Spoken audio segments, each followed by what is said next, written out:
question that I have for you is, when the stay at home is lifted, do you feel that there is going to be a high demand of people coming back to restaurants, or do you think that they're going to be cautious about coming back?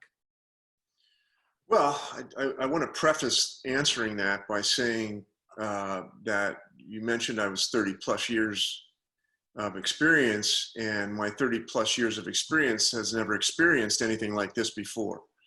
And neither has anybody else. So there's a lot of speculation as to what's going to happen, what has happened, how it's going to, what's the long-term effects going to be. But it's just that, it's speculation because there's no blueprint for it. So with that in mind, it's trying to gauge, what people are talking about, how they're feeling. You could do that from people that actually speak to you, or you can listen to a lot of the noise that exists around you. There's also a few states out there that are already in motion. So there's a lot to be learned from that as well. And there will be a lot to learn going forward. So I think it's very important to keep an eye on all of that. Yeah. With all of that said, Texas going back right now? What's that? Are you talking about Texas, how they have lifted it right now? Yeah, Texas and Georgia have both been given the green light to start phase one.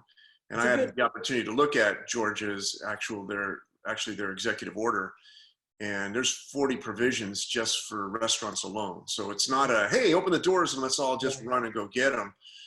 There's a lot of things that they're expecting you to do that are completely out of the realm of normal operating procedures. So there's a lot going on. So that leads to answer your question, which, what's going to happen once it's lifted? It's not going to be lifted. It's going to be, in one fell swoop. It's going to be different phases. I think Governor Newsom outlined that yesterday, but that's pretty much how it's going to be across the nation.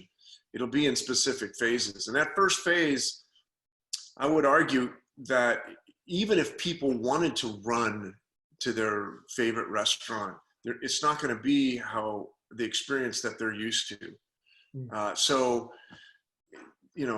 I don't think there's still a large chunk of people that are not ready for this, that are extremely nervous, and there's a lot of anxiety with regard to what this virus is and what it can do. Right. A lot of that comes from just people not knowing. So I don't think people are going to be knocking down doors trying to get there. I think that it's going to be a slow roll.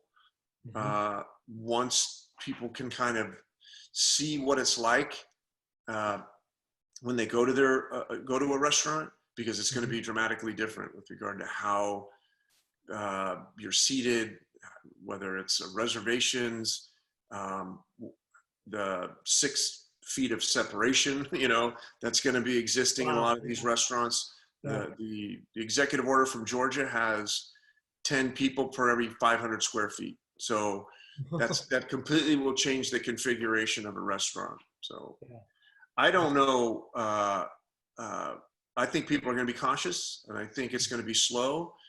There might be situations where it's such a popular place that people go and then they realize there's 400 people standing outside, so they don't want to deal with that either.